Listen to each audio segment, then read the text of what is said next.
I was having technical difficulties. Can you imagine? I'm hitting the buttons, I'm hitting all the wrong buttons, and I couldn't get on last week. So please, can you forgive me? But we are here this week. And you know what? You know what I believe? I believe that there are no mistakes. Not really. I think we are actually supposed to give this message today. All right. Thank you for being here. This is Money Answers All Things.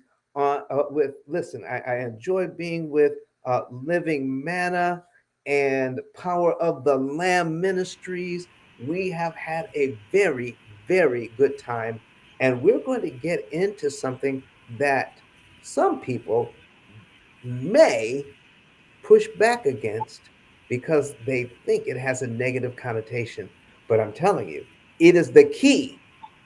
What we're actually going to be talking about, and Patrice, listen, I know you're there, but what we're actually going to be talking about is the key to handling your finances and building wealth and eliminating debt. We are going to this is the very first stop on this train. I'm telling you, you've got to hear this part. All right. So let's pray and let's get into it. Heavenly Father, we thank you for every single person that is here live with us today, and every person that will hear the replay. Bless them financially. Bless us all that we will do your will. In Jesus' name we pray. Amen. All right, ladies and gentlemen, we're going to have listen. Listen. I want to say hi. Good evening to everybody. Hello, everybody. Hello, hello, hello. All right. So let's get our hellos out there, and I want to make sure that I can. And I guess I can't chat. Can I chat? I thought I could. Don, while you're looking at the chat, you should be there. Everybody, as you're watching live, hi, it's Patrice. God bless you all. Thank you so much for being here tonight on Money Answers All Things. And guess what? You are a pivotal part of the success of this program. For those of you who copy and share this link to friends, family, and even frenemies, we don't call them enemies, we call them frenemies. And we want to make sure people get the information, this vital financial information for financial freedom and financial health. And so we want to make sure we get this program out there. So please copy and share this link, and we will continue with the program. I want to say a good evening to M. Bolin, right there saying good evening to you, Don. And James Okilo is also saying evening with a nice smiling face. Janet Fairfall is also saying good evening, as well as the mountains and the sea. I love that. The mountains and the sea is saying, hey, how are you? How are you? So please make sure you guys share this link. We're going to be in for a great financial ride tonight. So I'm looking forward to the information as well.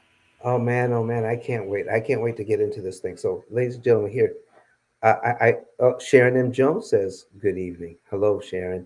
And I see M. Bolin, and I listen to everyone. Good evening.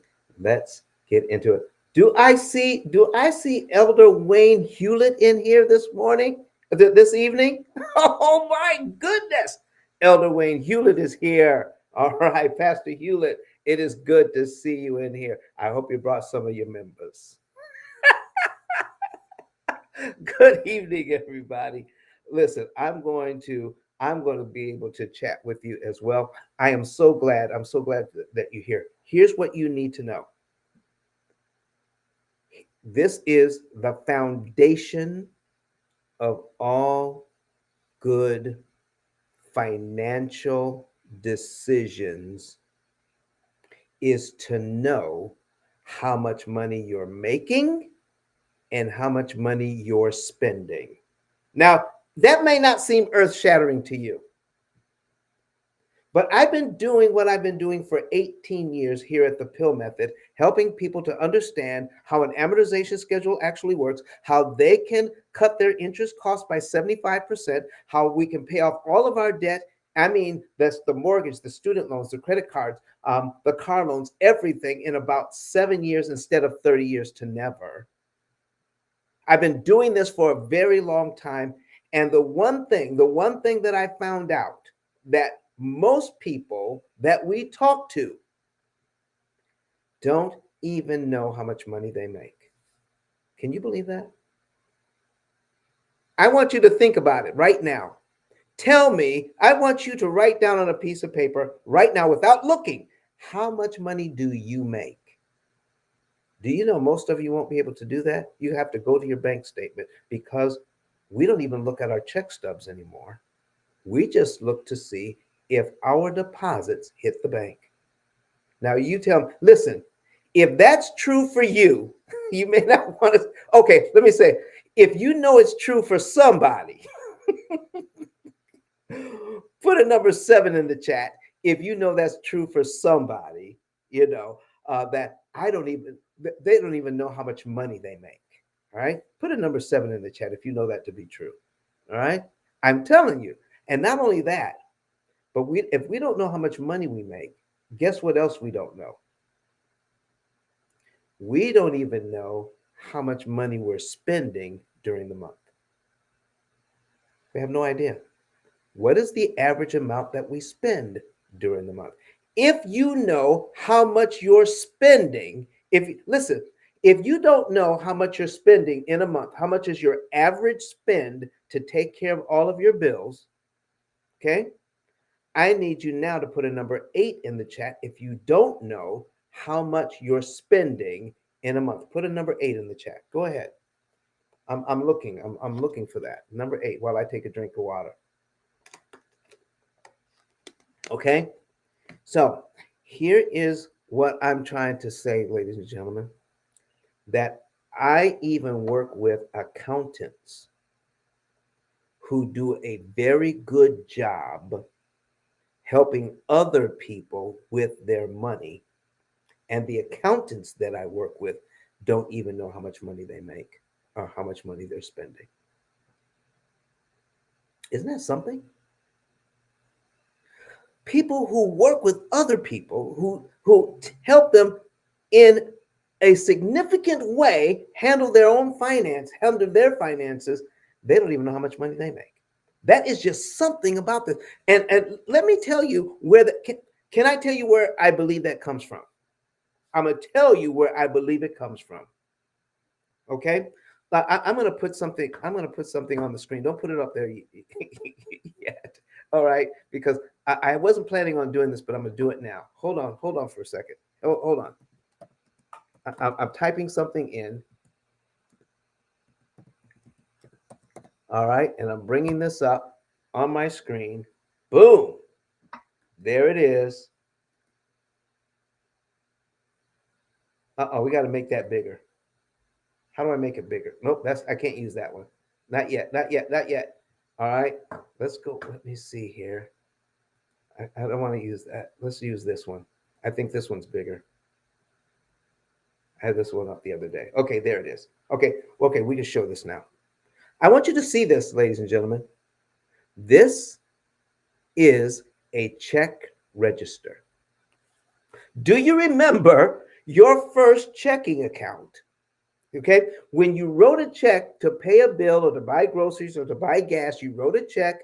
And what was the first thing you did when you wrote that check? You logged that check and you subtracted from your balance, all right, that check, and you knew how much money you had and you knew how much money you were spending. Do you know that slowly but surely electronic banking has come in? And do you know that it is a major source of income for banks to charge you 35 and 40 bucks every time you overdraw your account?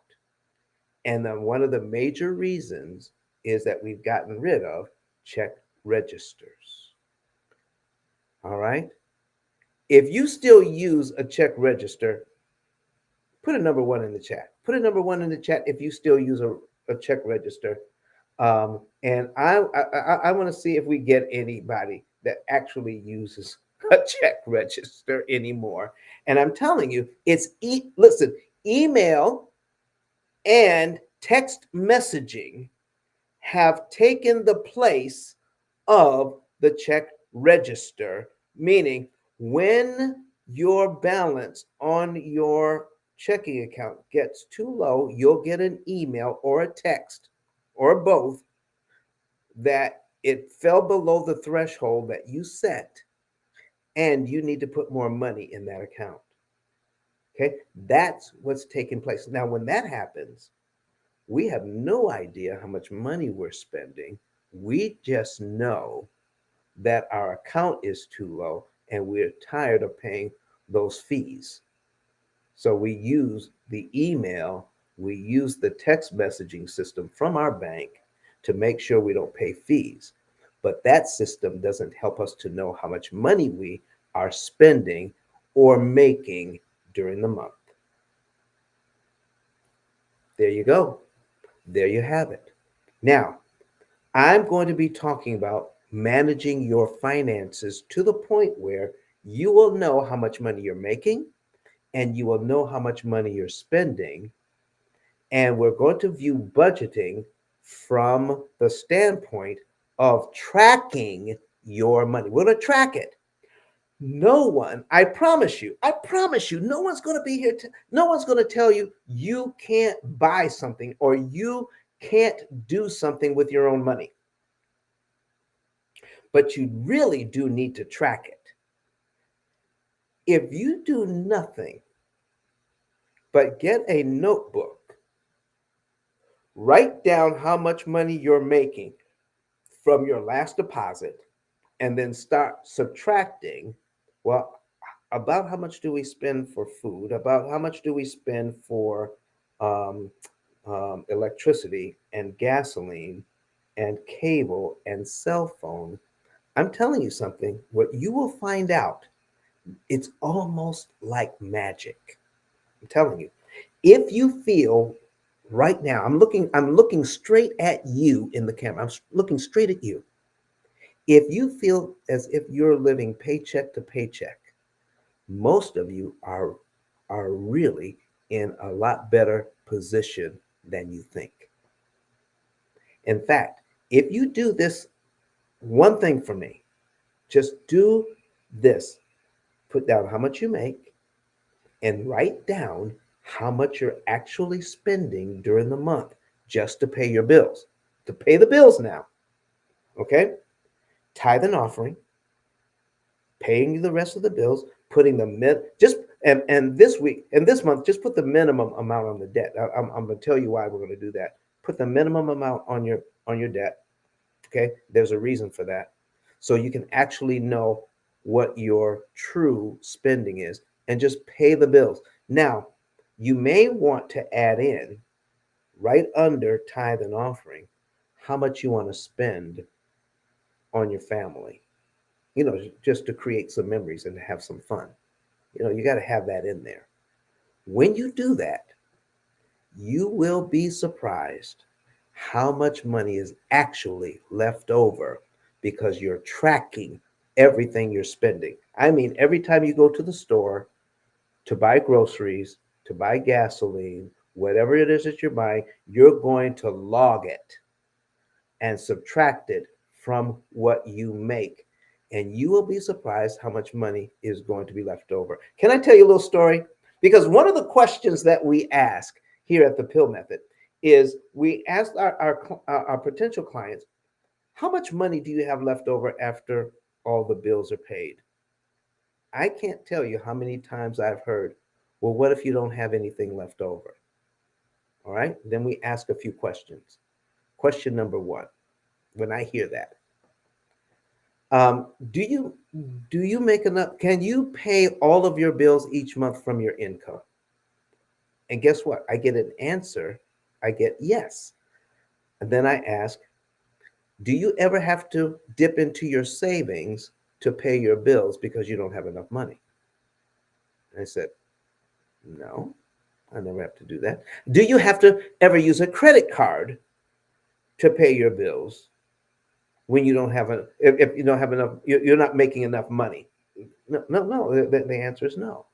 So listen, folks, I don't know anybody that if they're making $6,000 a month, they spend exactly $6,000 a month on the bills. I don't know anybody that does that. So when people tell me they don't have any money left over, what they're really saying is, Don, we're not tracking our spending. So I had this lady who told me that. She says, what if I don't have any money left over? So we sent her a budget sheet. It's just the idea of what you're spending each month. So we sent that out, and she was supposed to get that back to me. It took her a long time to get it back to me. When we finally got it back, I said, oh, look, this looks good. She says, I said, well, why did it take you so long to get it back to me? This is good news. She said, because I had to do it 3 times. I had to do it 3 times. So, well, why did you have to do your budget 3 times? She said, because each time I did it, it showed that I had $2,000 left over after I paid the bills. $2,000 left over after paying the bills. She didn't know where her money was going. 2,000 bucks. Ladies and gentlemen, I want you to know that there is an enemy out there that doesn't want you to learn how to manage your money. Because if you're not managing your money, guess what? Then you won't be able to give what you could give to build up the cause of Christ and to tell a dying world there's a God that loves them. I'm telling you, that's a powerful message. There's a God that loves you, and you can contribute to that because you are managing your money well. Oh, please. So, if we can track our income and our outgo, you will be surprised at how much money will be left over. And then guess what? You can start putting some more money away for certain other things that you would like to do. Support, you know, give more to your local church, support submissions. There's a lot of things you could do. Good evening, Norma Jean. Good evening, Jerry Russell. Good evening, Strategic Secrets and Andrea Archer. Good evening, good evening, good evening, Cheryl Jackson. Good evening to you all. Okay, so listen. Here we go. Let me share this with you.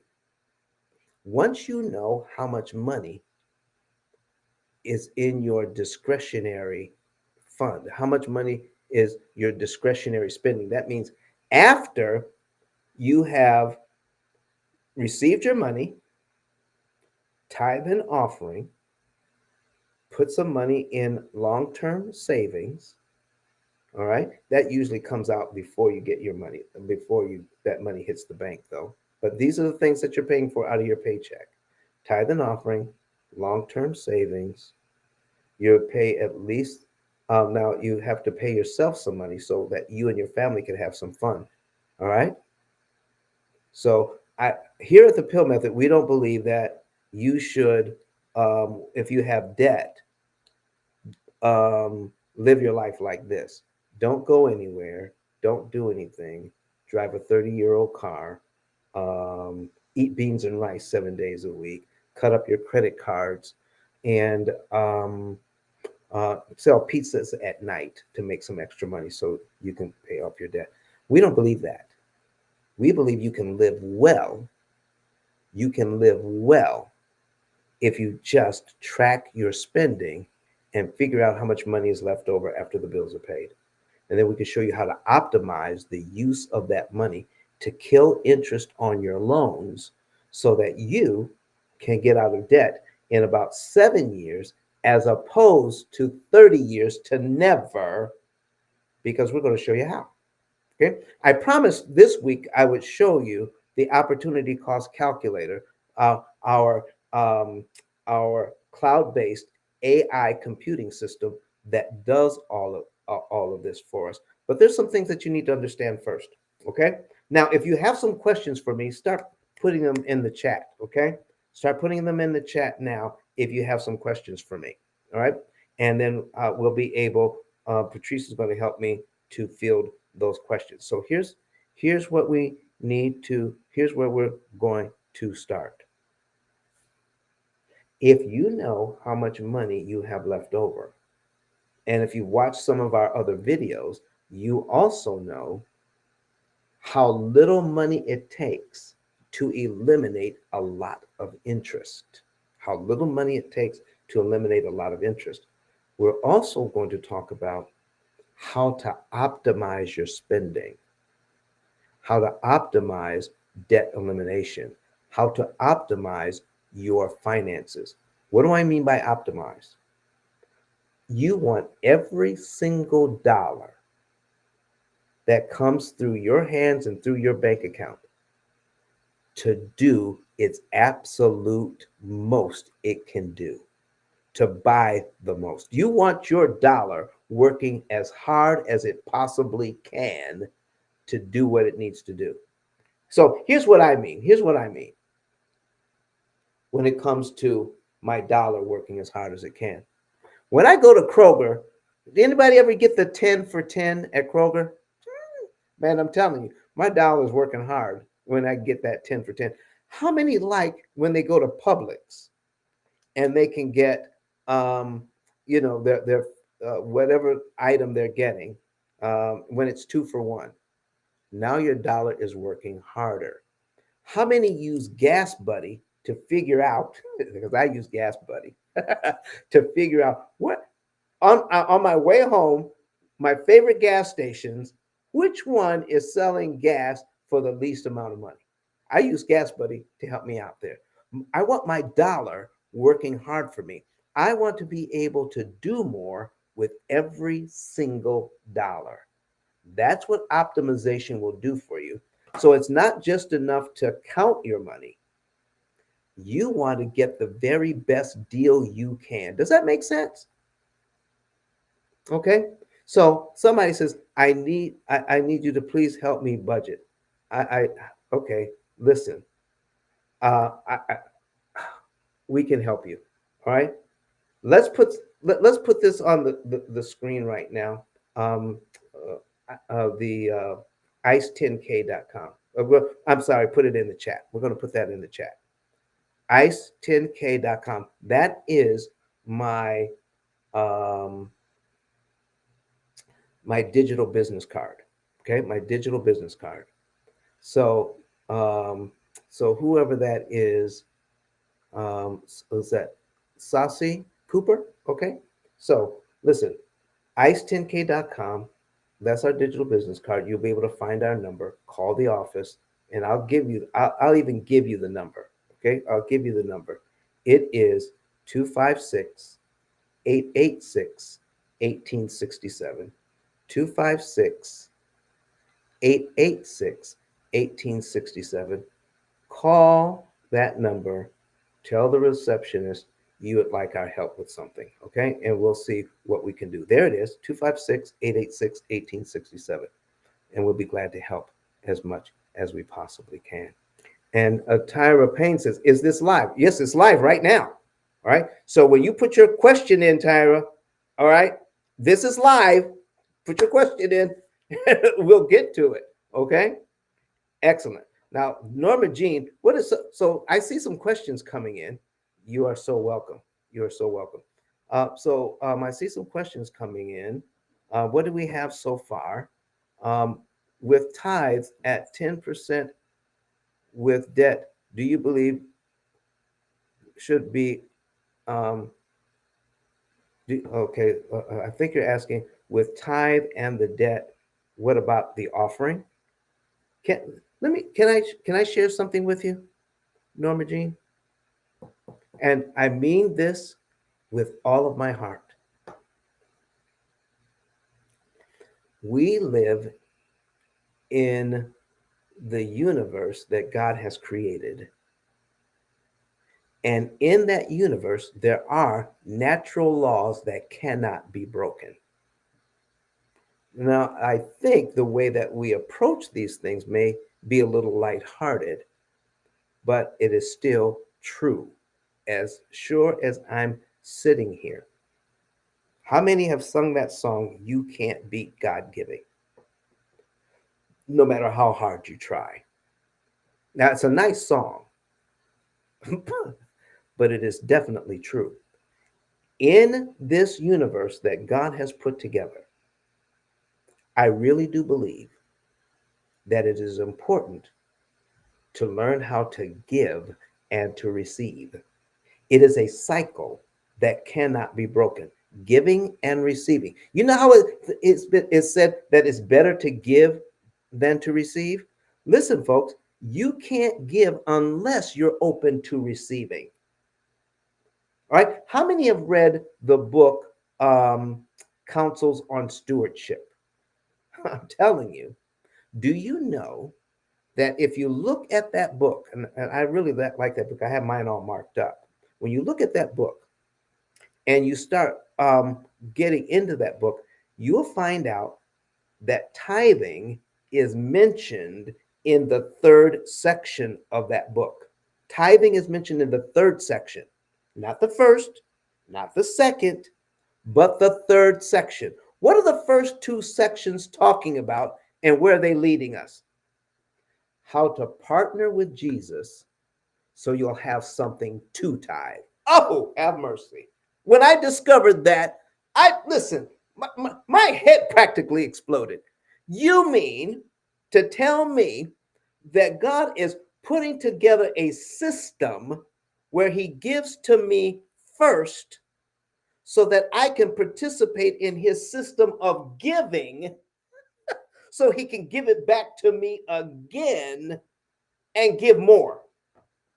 What? Gives to me so that I can participate in this law of giving and receiving so I can give more. So here's what I'm saying, ladies and gentlemen, I cannot afford it. I cannot afford not to give an offering. Have mercy. I can't even sit in my seat still. I can't afford not to give an offering. Because here's what I need for everybody to understand. When you start thinking about money, if I ask these questions in Sabbath school, I will get the right answer every time. The right answer every time. I can do all things through, I can almost hear you. I can almost hear you. I can do all things through Christ who gives me strength. Listen, let me tell you something. That when we are looking in the Bible, and we see certain texts in there about giving and receiving, do you really believe that God will supply some of our needs, most of our needs? God will supply all of our needs? How much stuff does God own? All the cattle on 1,000 hills. He even owns the hills. He owns that too. Okay. Where do I look to get my help? Where does my help come from? Okay. So ladies and gentlemen, when I need something, let me ask you, let me ask it this way. Okay. I'm looking straight into the camera again. Let me ask it this way.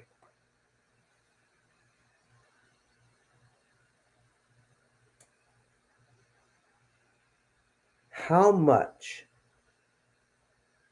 does God own? How much does He own? How it does is God a source, an endless supply? Will God ever run out of resources? How much does he love his people? So I'm trying to tell you something, that the devil is a liar, and a liar from the beginning. When you look in your bank account and you see zeros, I'm trying to tell you that's a lie, because you're focused on the bank account and not on the God that fills the bank account.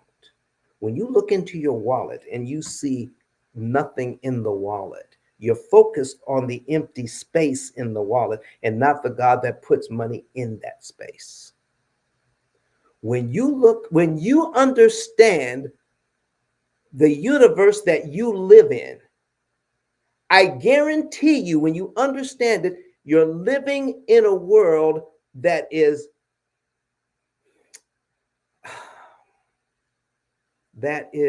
not hostile towards you. God's universe is not hostile towards his people. And there is nothing,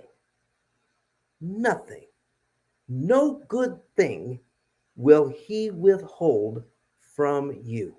No good thing.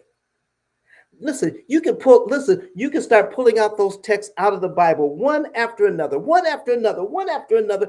And I need you to understand that God will supply. And he wants us to have the desires of our heart. He wants us to be to to to to be in good health. He wants us listen. I sometimes I can't even find the words to help people to understand that our first thought, when it comes to our finances, when it comes to our needs, our first thought should not be what we don't have, because is a scarcity mindset. What am I as a Christian doing with a scarcity mindset when I have a God that supplies all the needs, the God that supplies all my needs? You see, when as a person thinks in their heart,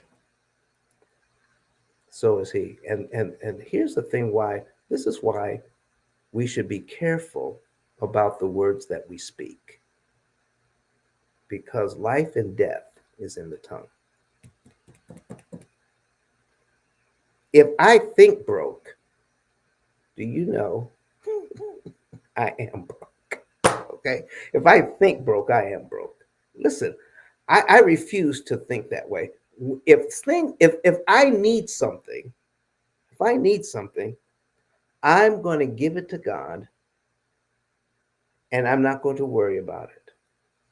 And it's going to happen. Do you know that there are times when the bank account, because I'm in business, and sometimes business is great and sometimes business is not great. Okay.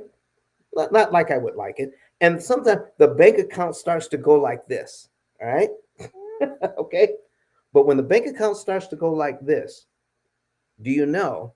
I know it's going to get filled up again. I absolutely know that it is. How's it going to get done? I don't know. I don't know how. I just know that it will.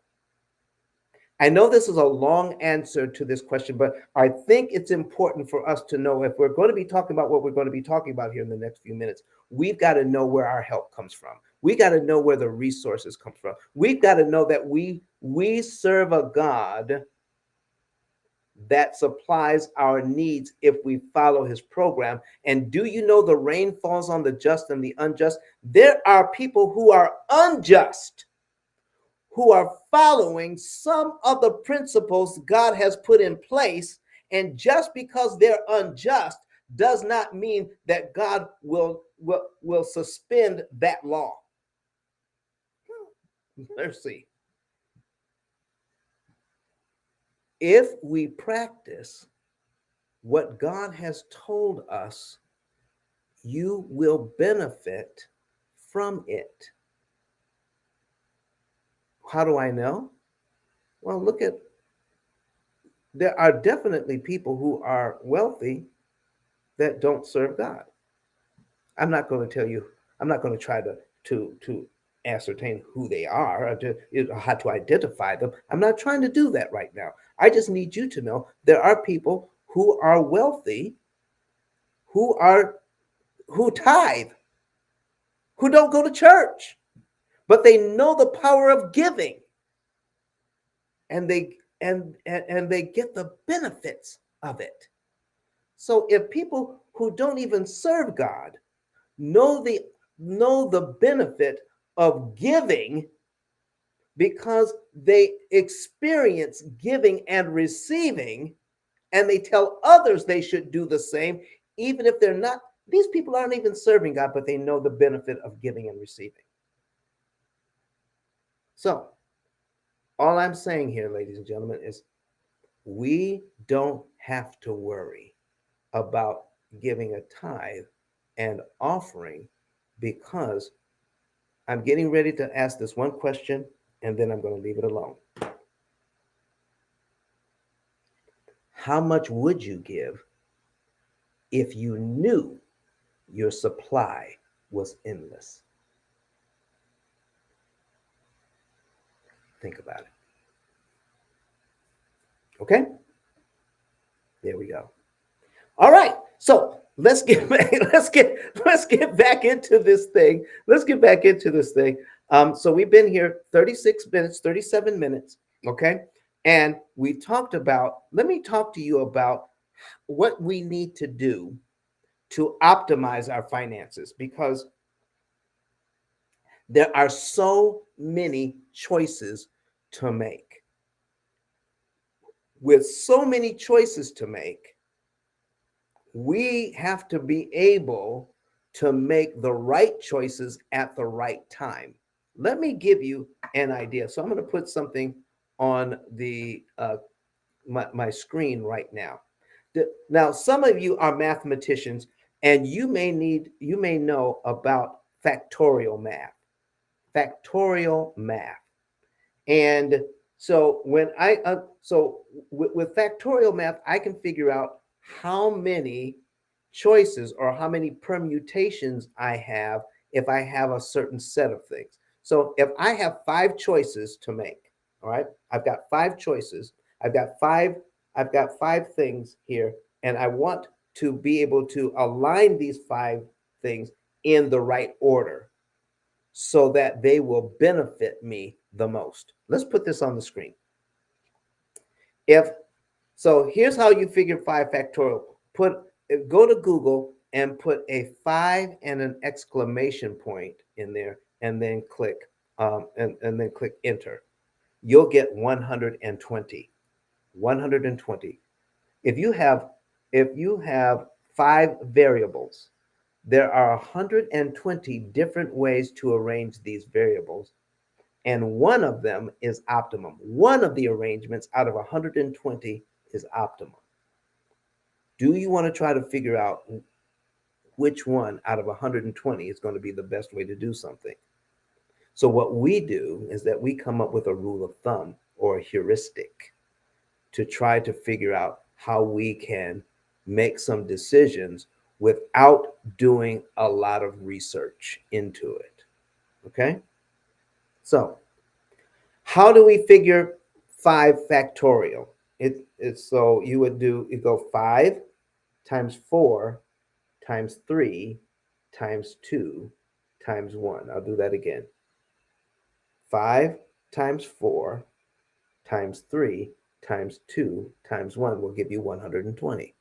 Now, when it comes to your debt, when it comes to managing your funds, there are at least 10 variables, at least 10 variables to consider, and how to do things in the right order, in the right month, on the right day of the month, and how much money out of your money are you going to be able to place on your debt at a certain time to maximize your interest savings. Okay?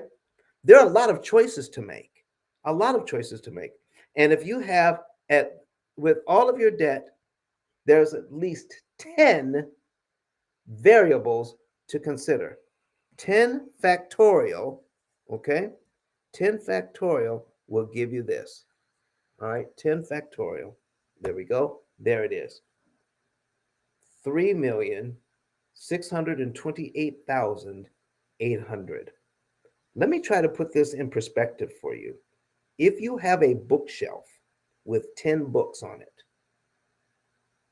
and I'm going to give you a job of rearranging this bookshelf so that every single book will be placed in every possible configuration on this bookshelf. Okay? If you worked 30 hours a week and I gave you 3 minutes to do each configuration of putting these books on the bookshelf, okay? 3 minutes to arrange the books and gave you 30 hours a week to do nothing but arrange that bookshelf, it would take you over 100 years to put those books in every conceivable arrangement. That's what 10 factorial is. And we are expected to manage our finances to the point where we can optimize our finances. No, we're given rules of thumb where we can kind of manage our finances. But we put together a program that's going to help you to optimize the use of your program. And computers aren't smart, they're just fast. So if you have over 3 million calculations to make to find the one calculation, the one permutation that's going to be the optimum move for you, do you want to spend 100 years trying to figure it out? Or do you want to spend 2 or 3 seconds and let a computer tell you this is what you should do? Okay. How many of you still use a paper map to drive across country? Are you using your GPS on your phone? Come on. We use computers in practically every aspect of our lives. Do you know there's over 300 computers in your car? The computer in your microwave oven. Yeah, there's a computer in your microwave oven that's more powerful than the computer that took people to the moon in the 70s. Yeah, that's the kind of computing power we have now. We use that computing power to run that vacuum around your house. You know, that robot vacuum? We're not using computing power to manage our finances, and we can. And we can. All right. So, uh,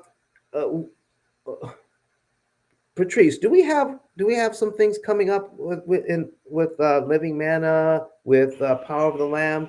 Do we have some programs coming up that we could talk about?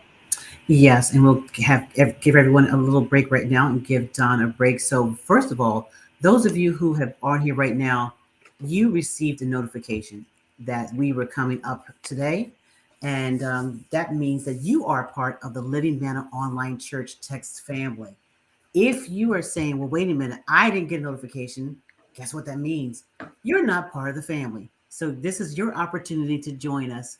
Please text LMOC to numbers 84576 to get your real time text announcements, alerts, and reminders of all the programs we have here at Living Manor Church.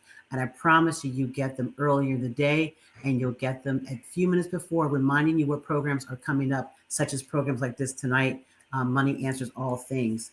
And so we are grateful for this broadcast tonight. Also, if you're interested in just meeting our pastor and connecting with our pastor, and you're interested about the church, we have something here that we also call virtual office visits. If you didn't know about it before, guess what you know now? Pastor Myers has virtual office hours, and you can send that information to me to this email at patrice@livingmanna.live, and we will put you on his schedule and he will contact you directly. Please make sure when you're doing so that you let us know what your time zone is and the email, and also the times and days that are good for you, and definitely he will coordinate that schedule with you. So please make sure you take advantage of that. And I know we are a virtual church. You're thinking, how are we connecting with our pastor? Pastor Myers is so intentional about that. So we invite you, please, if you are interested, as well as even becoming a member of Living Manor Church, we would so love to have you. And you could also send me an email here, patrice@livingmanna.live.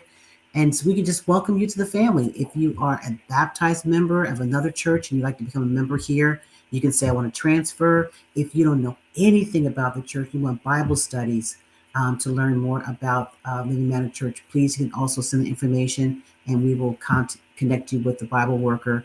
And also, if you are already a baptized member at another church, you wanted to come in as a profession of faith as well. So the doors of the virtual doors are open, and we truly do make this a place of welcome.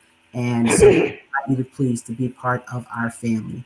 So those are your announcements right now, and we're going to take it right back to Don Daniel on Money Answers All Things. Thank you, thank you, thank you. Okay, so now let's take care of some questions, all right, before we get into this, all right? One question is, do you see that question from, what is that, Baldy Lake? So we're going to put that on the screen. We're going to handle that one first. Can you do this manually without investing in your program? Can you do this manually without investing in your program? Answer is yes. People have been paying off debt forever. Before I was even born, they were paying off debt. You want to mute your system there? Thank you. Before I was even born, people were paying off debt. Okay. Now, here is the thing. We put together a computer program that optimizes your benefits.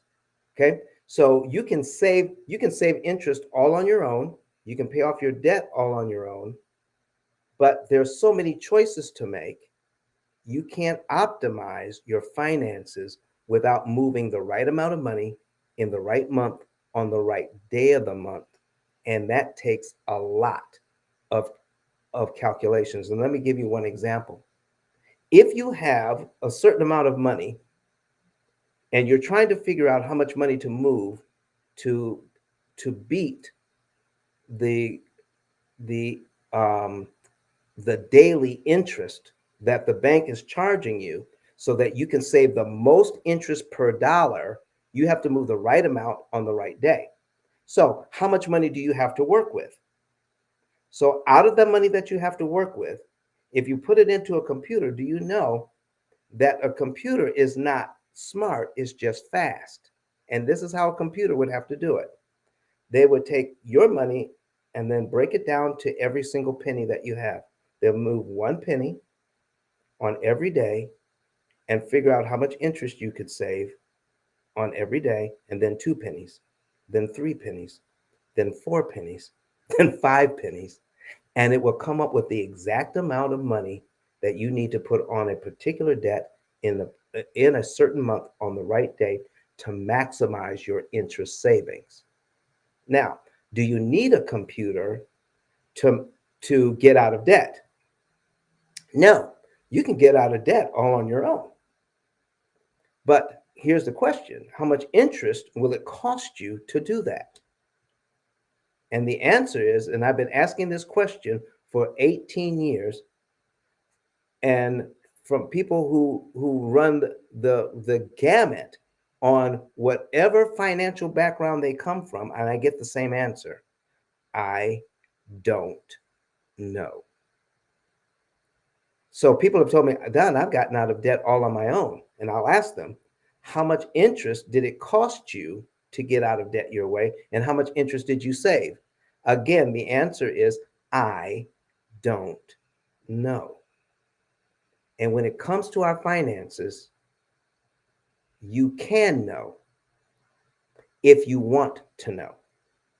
You can know if you want to know. You can know how to save the most in interest if you want to know, if we were to use tools that would give us the answers.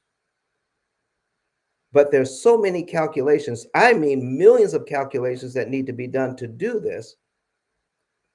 It is impossible for a human being to do it. So we can we can save some, we can get out of debt faster, but that's what I'm talking about. So let's take a look at this. If you want to do it on your own, here are your resources. Get a notebook, okay? Get a spreadsheet of some kind, and here's what we're going to do. Here's what you're going to do, and I'll give you an idea. All right? Here's how you do it on your own. I've got something on the screen here. I'm putting on a, a, a mortgage of $400,000. Okay, well, it was 420,000 is the median home price in the United States right now. The interest rate is about 7.5, 7.5. Okay, right now, and it's going down. It was 8, but it's going down. I think it's going to continue to go down for a while, but it's around 7.5 right now, and we're going to calculate that. So your payment is $2,936.70. I'm going to show you how easy it is to save interest. I won't be able to tell you how to optimize interest savings or to save the most per dollar, but I can give you an idea how you can save. All right. The bank here is charging is lending $420,000, and at 7.5%, here's how much interest they want: $637,212. Added to the $420,000 that you borrowed. Now, let me ask you a question. Does this look like 7.5% to you? Does this number look like 7.5% of this number? Absolutely not. Total interest paid as a percentage of principal is 151.717%. 151%. Already we're behind the 8 ball. Already the math that we thought we knew is being thrown out of the window because they're taking 7% and somehow multiplying it by this 420,000, and they're coming up with $637,000 in interest. In other words, to buy this house over 30 years, that house is going to cost $1,057,212. Let me ask you, does anybody here want to pay $1 million for their $420,000 home? Anybody? This is what we're into. And so what we want to do is be in the position, if we borrowing money to buy a house, and I have no problem with borrowing money, I just like paying the least amount of interest that's mathematically possible for me. That's what I do. So what we want to do is, how can we cut this $637,000 in interest that the bank is looking for down as low as we possibly can? That's what we need to focus on, ladies and gentlemen, not how to pay back our debt fast, but how to pay it back cheap. I'm cheap. I don't want to give all that money to the bank. Okay? And it's so easy to do because it gets hidden. Let me show you how it breaks down. And the very first payment, $311.70 goes to principal. This is all that pays down your loan. Out of this is your payment. $2,936.70. That's your payment. That's the principal and interest. $2,936.70. And out of that, only $311 pays down your loan. $2,625 interest does nothing to pay towards your loan. Look at all these small $300 payments. Look at that. Do you see that? All of these $300 payments. All right. All right, sharing matters. Thank you so much. Watch the replay. All right. So here we go. And look at all the interest payments. This is just the first year. Look at the first year. If you add up all the principal payments in the first year and all the interest payments for the first year, this is why I use Brett Whistle for this. Okay. Okay. This is why I do Brett Whistle for this. 311. It adds up all of the cumulative principal for me and the interest. So, can this be done on your manually without my program? The answer is absolutely yes. Let me give you some examples. Okay. So if we make a payment in January, a full payment on the mortgage in January, we can see February's principal payment. This is just giving you an example of how to kill interest. If we prepay the $313.65, I'm just picking this out of the air. This is not how my program works, but I'm just giving you some answering the question. $313.65 goes to principal. All right, that would be in month 2. So if you pay this in January, February's principal payment would be $313.65. And here's my question: do we have to wait till February to give the bank that money? Do we have to wait till February to give the bank $313.65? The answer is no. If you had it, you could give it to the bank in January as well, if you had it. So let's give that to the bank in January as well. All $313.65 will go to principal, subtracted from what we owe. We're paid down to line 2, where we owe $419,374.65 in January, and not the principal balance on line 1. We're down to the principal balance on line 2, which means our very next payment for February, we do have a payment for February. Our very next payment for February is on line 3 of the schedule, where $315.61 goes to principal, $2621.09 goes to interest. And what happened to the interest payment of $2623.05 on line 2? That was eliminated. That was canceled. This interest payment is no more. You never have to pay that. Okay? Now, what if we did this? Made our regular mortgage payment, and then took a look at the next 3 principal payments: $313.65, $315.61, $317.58. Okay? You don't need a computer for that. You could just look at this amortization schedule, give the bank this and this and this on top of your regular payment. Guess what happens? You just eliminated the interest on this line, on this line, and this line. All right? $2,600 times 3. All right?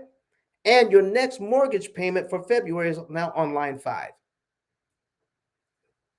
That is how you kill interest on these loans. Okay? But here's the thing: if you have a certain amount of money to work with, how much? Because if we put a certain amount of money here, do you realize we can figure out how much interest we're saving per dollar? Let me give you a quick example of that. In 1 year, we're going to pay down this loan by $3,871.70. But it's going to cost how much in interest, ladies and gentlemen, in 1 year? $31,368.70. Do you realize how many people have mortgages just like this, and they have no idea when they're making their payments in 1 year, they've only put $3,800 on their mortgage while giving the bank $31,000 in interest, and they don't even realize that they've done it? That's just 1 year. In 2 years, we pay this loan down by $8,000 and giving the bank $62,000 in interest. And this is in 3 years, $12,000 and $93,000. So, if we're going to invest in something, right now we're investing in the banks to make them very rich. That's what we're investing in right now. Most of us are doing exactly this, giving the bank exactly what they're asking for.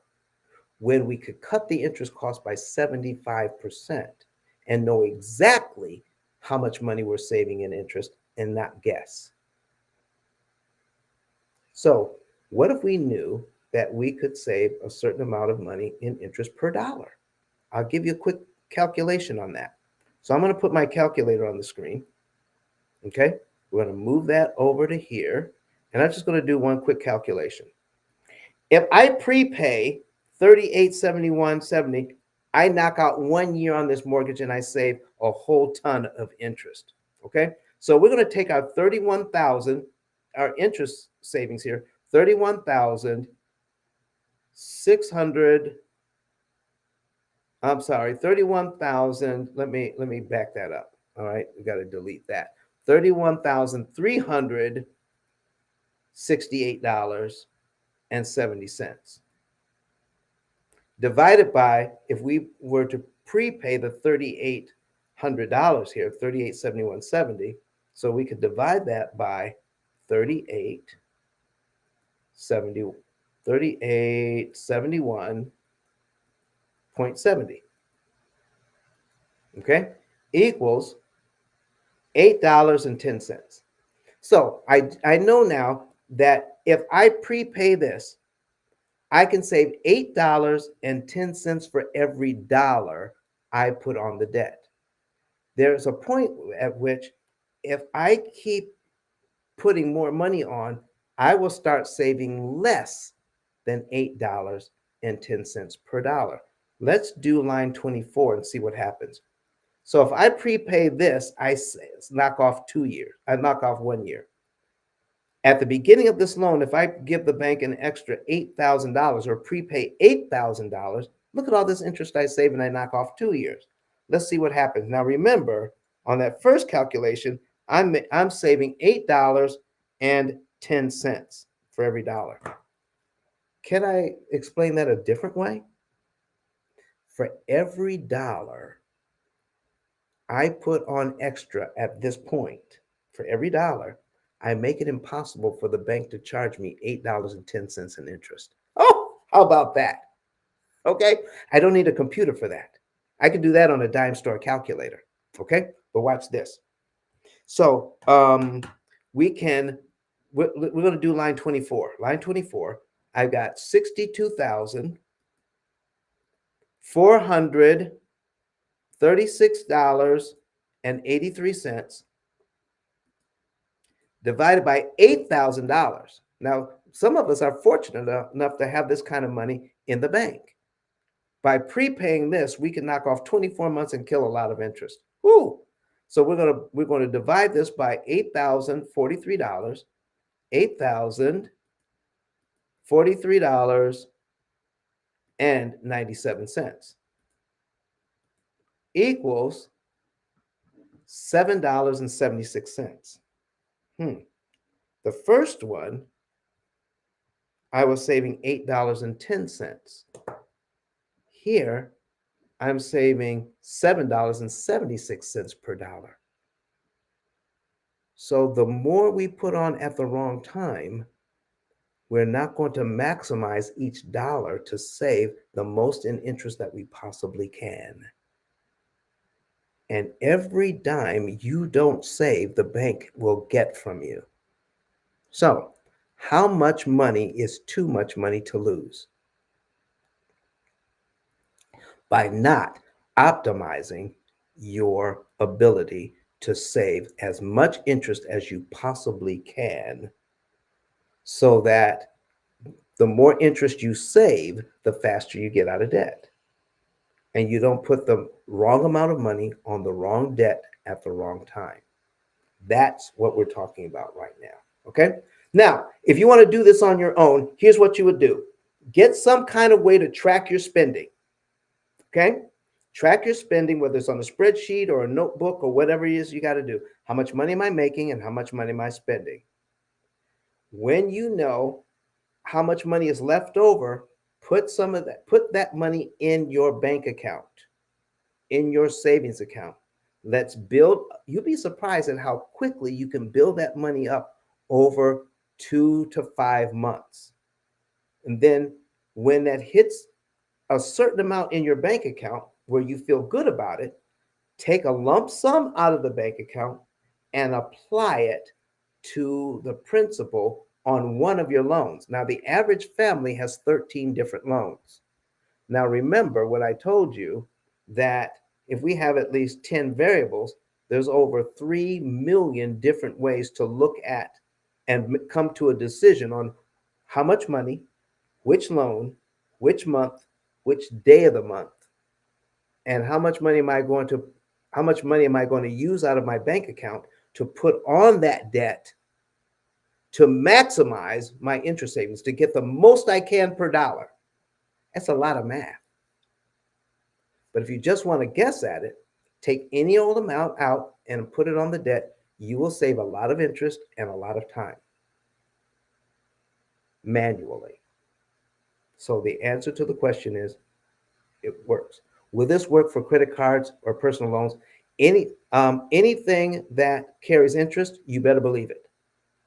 Credit cards, personal loans, car loans, it works for all of it. I hope that answers your question. All right. Any other questions? Did I miss any other questions? Somebody says that's how I. Tyra Payne says that's how I paid off my car in 1 year. Excellent. Let me see. Is there anything else? Um, I can't. I'm not seeing.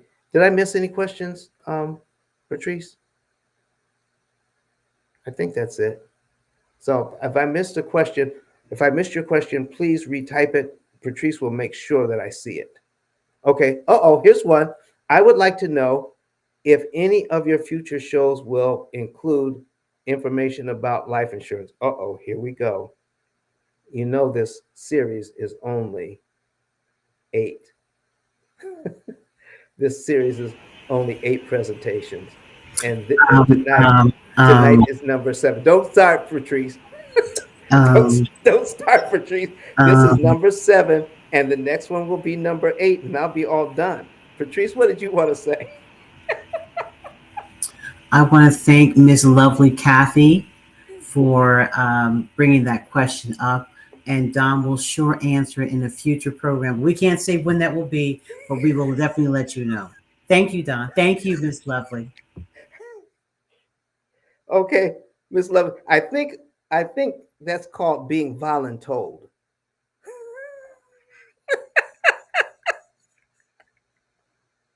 You know, listen, I absolutely love what I do. And if I'm invited back, I'll come back if the Lord allows. Okay, there you go. Okay, but we're supposed to do 8 presentations. This is number 7, and next week will be number 8. But if I get an invitation, we most certainly will work it into the schedule. Okay. Now, I think I've set up. I think I've set up. Do we have any other questions? And Patrice, I knew you were going to do that by putting that up there. I started laughing as soon as I started reading God bless you, Ms. Kathy. it. Okay, all right. So here we go. Let's take a look at. I'm going to put up opportunity cost calculator now. All right, and this is what we use to manage our finances. Okay. So this is for John and Rebecca Jones. I might have waited too long. I might have to. Oh yeah, there we go. All right. So we're going to take a look at their budget. Okay. John makes 950 per week. Patrice, are we seeing these numbers okay online? Can we see these numbers okay for you guys who are viewing this, or do I need to make this bigger? Let me know. Okay. Put it in the chat.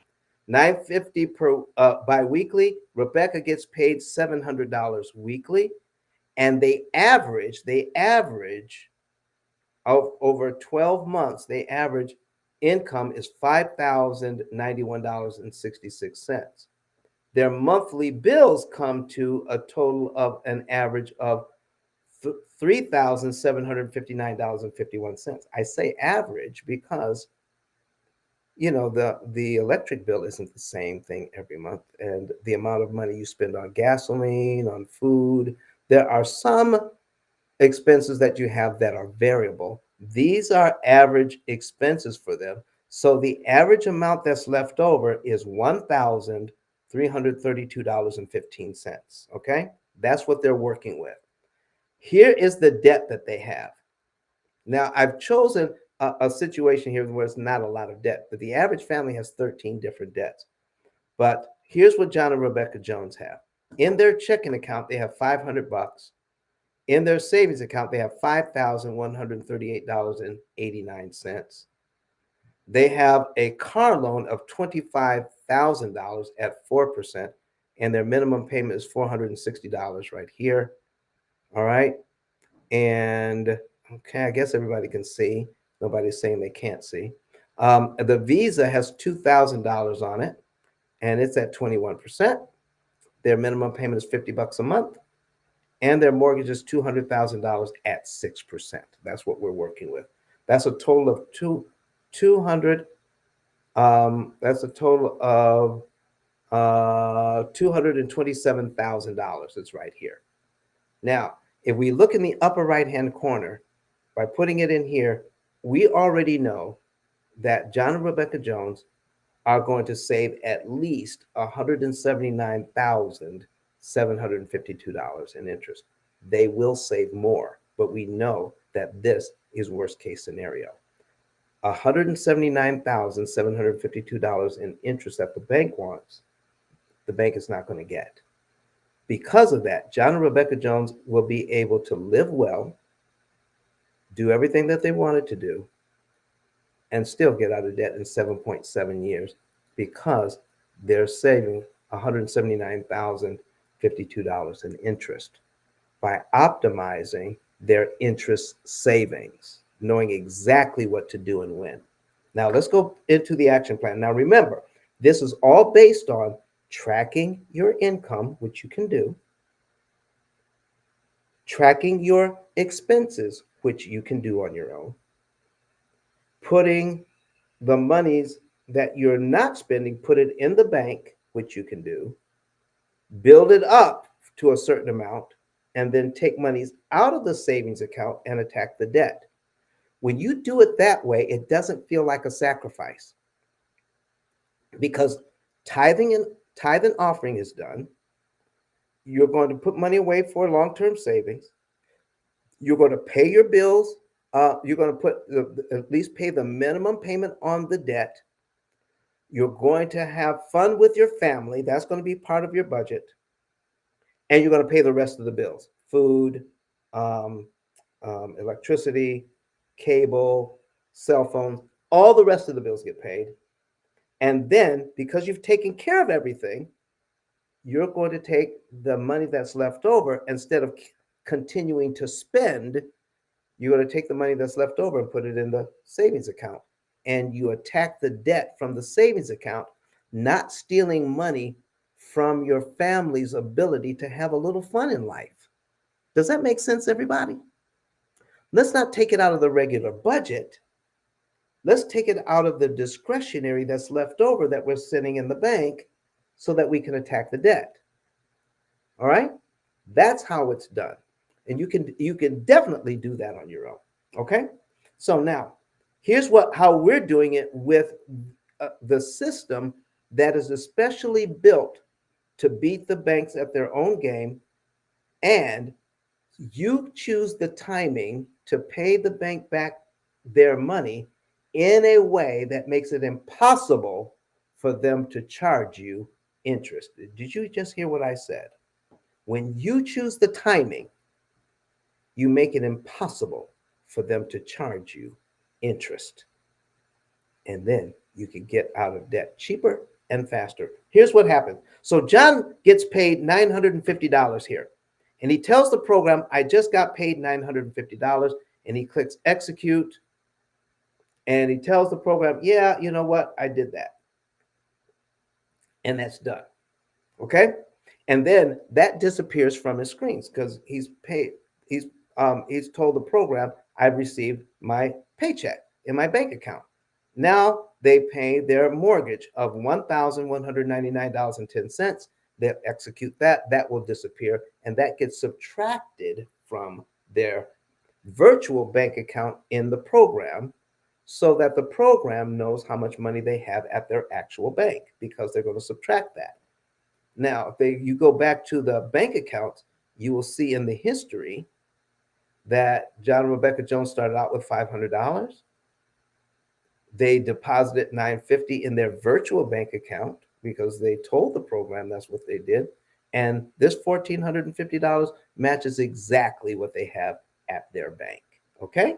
So now that we know that, here is what we're doing next. We're going to pay our utilities.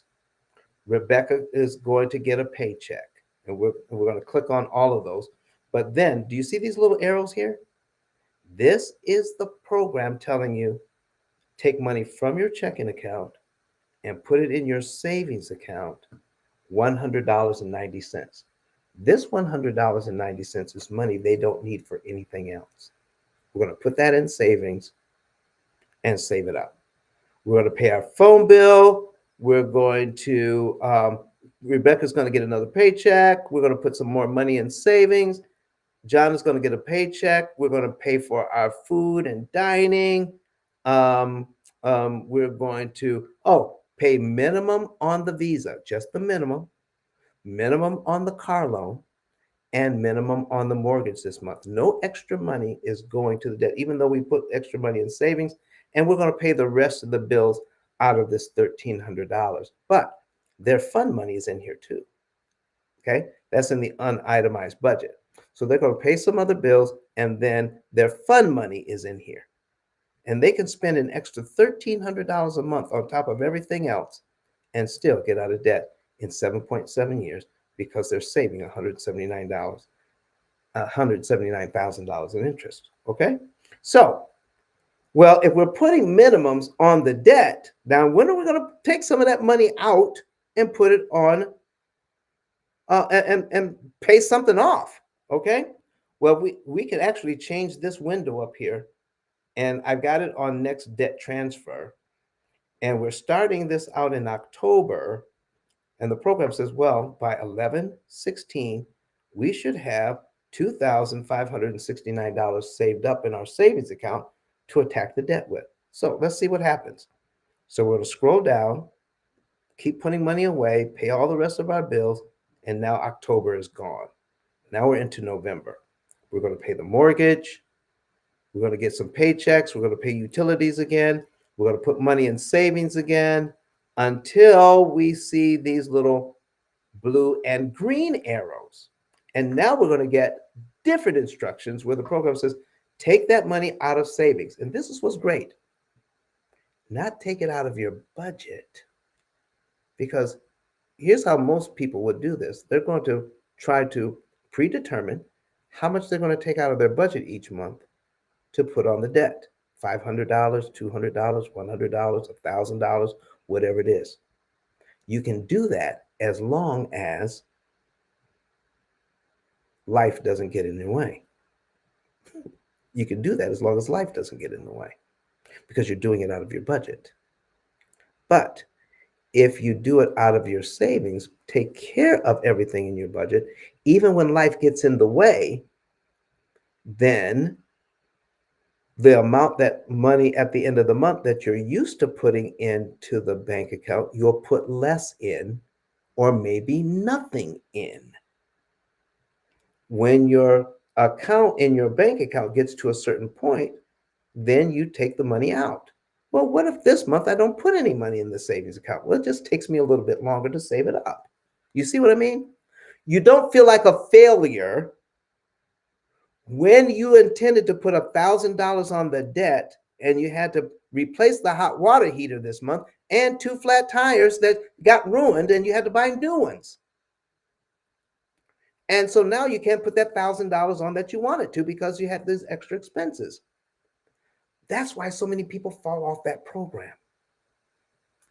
But if they put the money away in savings and it gets to a certain point, what if it takes them an extra month or two to get there? They don't feel like a failure. They get to that money and they'll put it on the debt. It's as simple as that. Okay? So John and Rebecca Jones, see, the program is saying, we're here now, take money out of savings, put it on the Visa, and pay this Visa off to zero with $2,020.95 sitting in the savings account. How about that?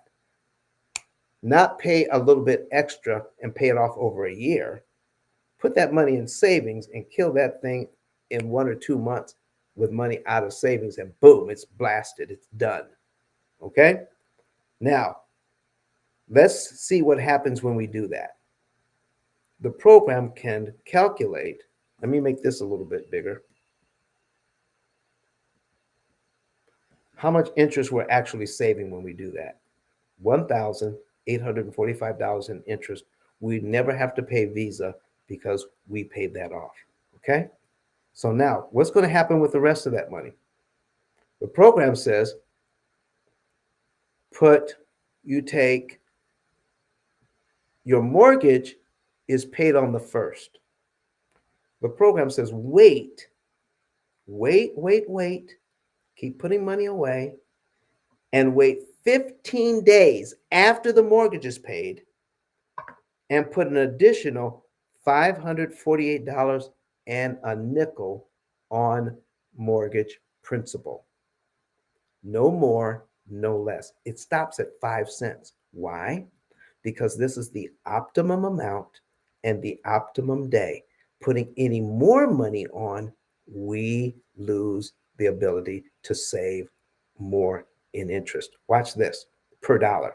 So if I do this, put $548.05, I still have money in my bank because this is the optimum amount. They still have about 5,000 in the bank right now.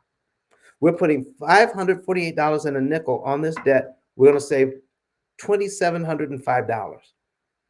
But what if I didn't know about the law of diminishing returns?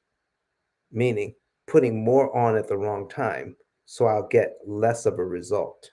What is my real result? Do I want to just pay the loan off fast or do I want to pay the loan off cheap? Let me ask you this. If all of your debt was 0% interest, is there any financial benefit to paying the loan off early? If all of your loans were 0% interest, is there any financial benefit to paying the loans off early? Nope, not at all. The reason why we pay off loans this way is to save the interest money that's killing us. The interest money is keeping us in debt forever, not the debt itself. It's the interest money. Okay? So if we pay less interest, we get out of debt faster. More of our money goes to where we want it to go. So this $548.05 is going to where we want it to go to principal. None goes to interest. And here's how we should look at it. If we did what the bank wants us to, pay this loan down naturally by $548.05, we would also have to give the bank $2,705 in interest. But because we chose the timing to give the bank this money when they weren't expecting it, we don't have to give them the $2,705. How about that? I love it when I can give money to the bank. It makes it impossible for them to charge me interest. Do you guys like that? I mean, really, do you like looking at it that way? When you can make it impossible for the bank to charge you interest. Oh man, oh man, oh man. I know I love it. Okay. But what if I didn't know about the law of diminishing return? I got about $5,000 in the bank. I could easily tell the program, let's do $1,500. All right. Let's do $1,500 on the debt, not $548.05. Let's do $1,548.05. Let's not wait until the 16th because the money's already in the bank. Let's pay it on the 1st. Okay, we're going to send it in with the mortgage. So we're going to pay more and we're going to pay it sooner. Remember, our interest savings was going to be $2,705. I need you to watch right here where the actual interest is actually calculated. How much actual interest is saved is calculated here. So we're going to tell the program we want to do more and we want to do it sooner. 1548.05 is what we paid. 05. And now we can see now, ooh, look at that. $7,525 in interest I don't have to pay. $7,525 in interest I don't have to pay. Okay? So let's figure out how much. If I had to pay 1548.05 to get this, if I do a little division, I can figure out how much interest I'm saving. So let's put that on the screen. So I'm going to put that on the screen. $7,525 in interest savings. And what did I pay? I paid the bank extra divided by 1548.05 equals $4.86. So that's $4.86 for every dollar. For every dollar I place on here, that's $4.86 that the bank can't charge me an interest for every dollar I put on at this point. Isn't that pretty good news? That's good news. $4.86. Listen, has anybody ever broken it down to you like this before? That $1 is worth $4.86 in interest you don't have to give the bank. Listen, if you gave me $1 and I gave you back $4.86, how many times would you guys give me $1? Oh man, I just love that question. Okay, so let's go back to the original loan. So I'm just going to go here and I'm going to reset everything.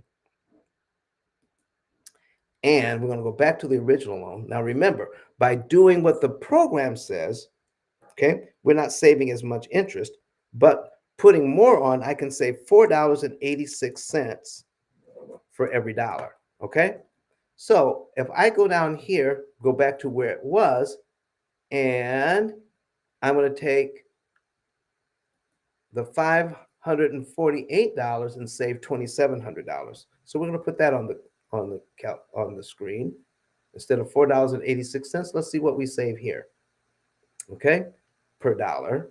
So clear that out. Put in 27.05. All right, and divide it by 548.05 equals $4.93 per dollar. $4.93 per dollar, not $4.86 per dollar. Why is that important?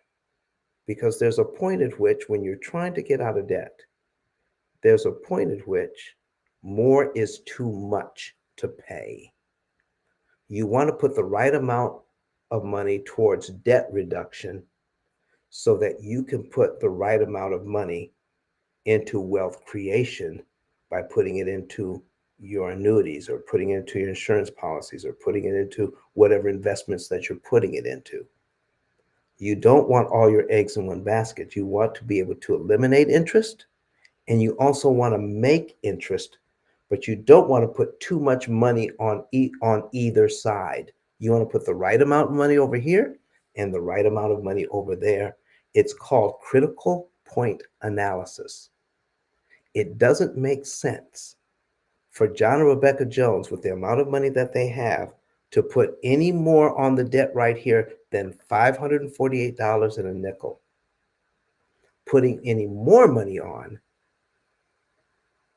it takes away from the ability to invest more money where it's going to make them more money. So that's called opportunity cost. Look it up. Opportunity cost loss. If you spend money one way That means you can't also use money a different way.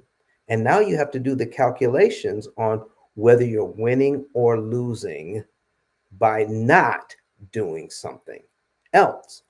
It's called opportunity cost. That's why we call our program the opportunity cost calculator. Folks, I've been here about an hour and a half. Do I have any other questions? Because I just wanted to show you how important it is to have a system whereby you can optimize the use of your funds. I want to get the most out of my money. I want to pay the least for getting the most. How about you? I know one thing. If you're using Gas Buddy and you're looking at 3 gas stations on the way home, you're going to choose the one that saves you the most money, even if it's a penny. Okay? So if we can save several $1,000s, if we can save it. So let me give you an example. All right, and I'll give you a quick example. Two families have the same debt structure. They make the same amount.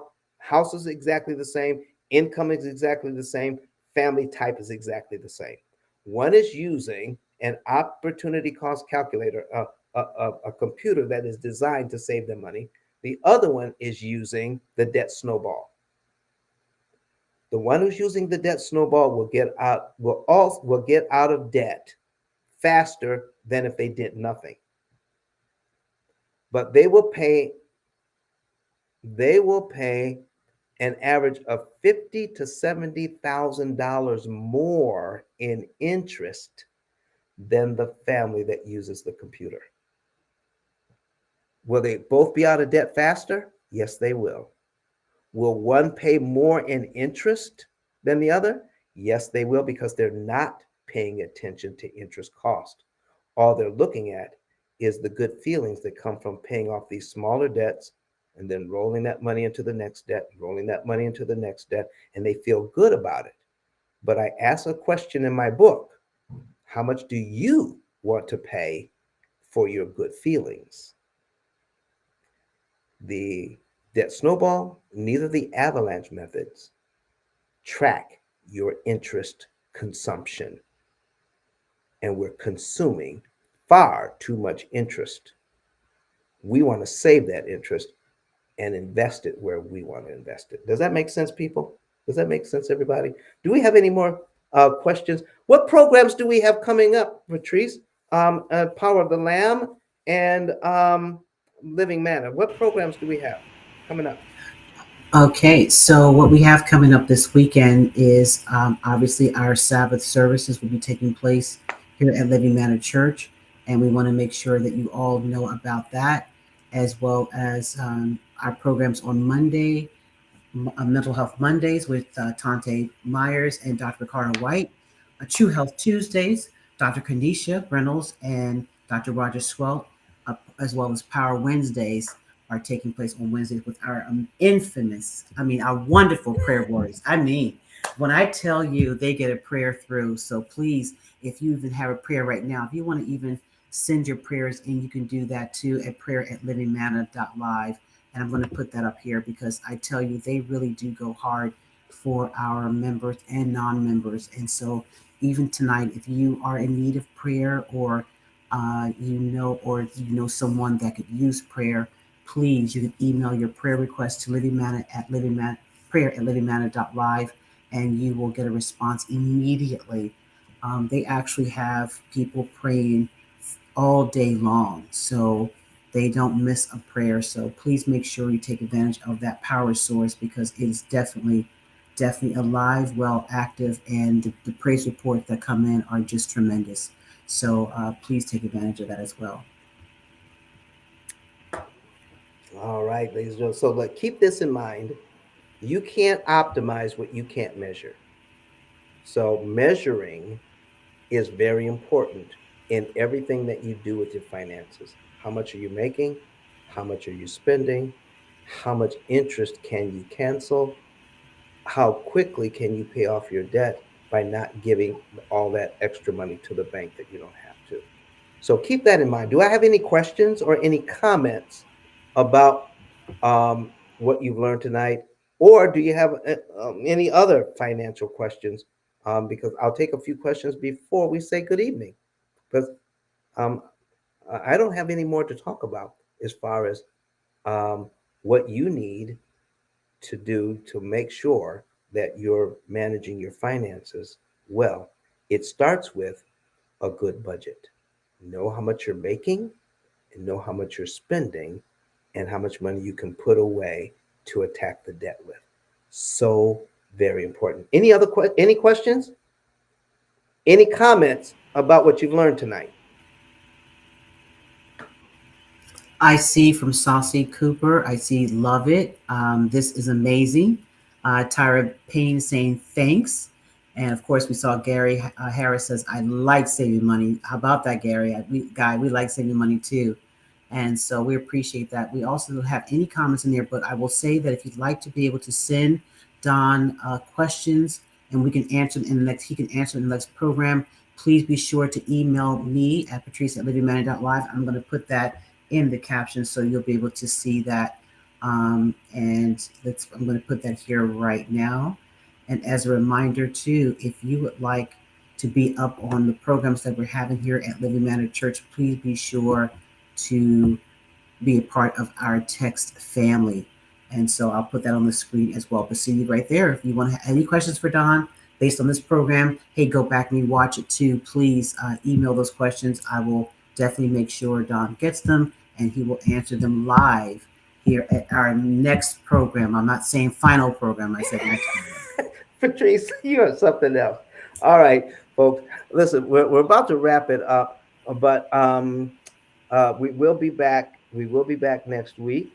Patrice won't be with us, but I'm sure somebody you know and love will be here working with us uh, and giving you this valuable information out next week. But I guess that's it. We don't have any more questions. No more And no, comments. I've read some comments here. Here we are. And I want to make sure we put all your contact information in the chat as well for people to get. All right. Let's see. I have a friend who is swimming in debt and can't seem to get out from underneath it. Where can he find this program? Okay. So here's what you can do, folks. Let's put the ICE 10K back on the um, in the chat again. ICE10K.com. That's my digital card. Share that information with them. On our YouTube channel, we have over 2 years worth of content on there. Okay, over 280 different programs. I'm doing another one tomorrow morning. All right, I'm doing another one tomorrow morning. What is the name of that one? Let me look that up right quick so I can tell you the name of the program for tomorrow morning. All right, tomorrow morning's program is mortgage mastery. Avoid 15-year terms and big down payments. That's what we're going to be talking about tomorrow. Yeah, never get a 15-year mortgage and never make a large down payment on a loan if you can help it. Okay? So if we've got our phone number, we've got our my digital business card, ice10k.com, and I have a book out. We're going to put the link up for the book as well in the chat. Okay? The link for the book is going to go in the chat as well. And you can also find a link to my book, The P.I.L.L Method, A Better Way to Eliminate Debt, on there as well. So that's it. I guess that's everything you need to be able to contact us if you would like to. Okay? Contact us if you would like to. Oh, by the way, if you'd like to get a free savings report, know the month, day, and year you can be debt free. Let me go ahead and put that on the screen. Okay, where we had our check register and everything. Okay, there you go. We're going to put that on the screen. There it is. Okay, this is and the first face you're going to see is Dr. Eric Thomas, E.T. the hip hop preacher, who used our program so he could eliminate his debt in record time. Also, you can see the link for the book. But scroll down under Dr. Eric Thomas and you'll click on this button that says Get a Savings and Earnings Report. And this is free. This is a free report. By filling this out, you can know the month, day, and year you can be debt free. Okay? And then you can talk with us about if you want us to help you to implement the program, or you can use the information from all of our other videos to do this manually. Okay, there you go. Patrice, that's it for tonight. Anything else before we go? Because I can't see, because my chat stopped working a while ago, so I don't know. I can't see anything new. So All right, if let's there's see. We okay, have, oh, here we go. Just we'll take this one last one okay, from Serenity 2020. yes. Says, can you remind some of us that even if we can't plop down 500, a little still makes a big difference?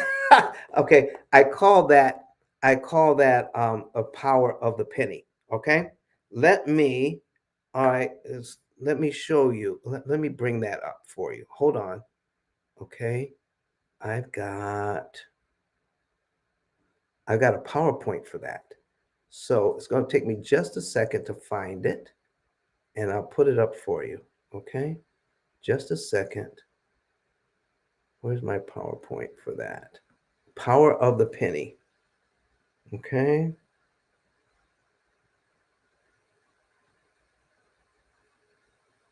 And I will, there it is.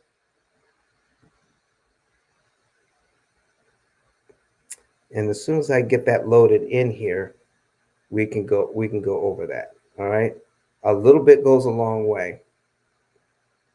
So in a prior situation, we could on a $200,000 mortgage is 6%. If we can prepay $200, that saves us about $1,000 in interest. And for some reason, my PowerPoint is not working. Man. So I guess we're going to have to do it manually. Okay. Oh, there it is. All right. Got it. Finally. All right. So let me pull this over here so I can work. We're going to open this up. There we go. Open.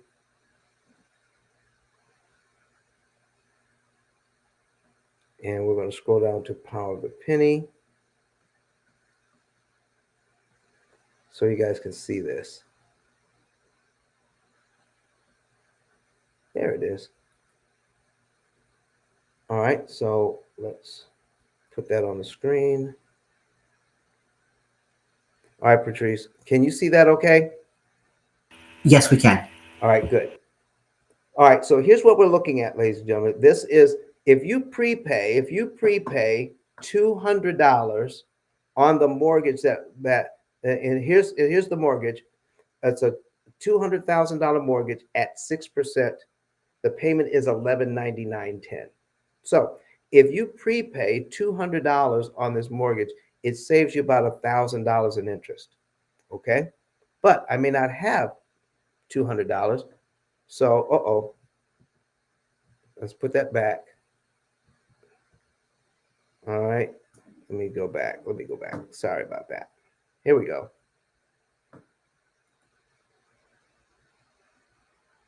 And there it is. Okay, so I don't have $200, so maybe I have $100. If I put $100 on, it saves me $500 in interest. Look at that, $500 in interest because it's half of the 200. What if I don't have the $100, but I have $50? $50 saves me $250 in interest. $25 prepaid on this mortgage saves me $125 in interest. Isn't that helpful? $12.50. $12.50 prepaid saves $75 in interest.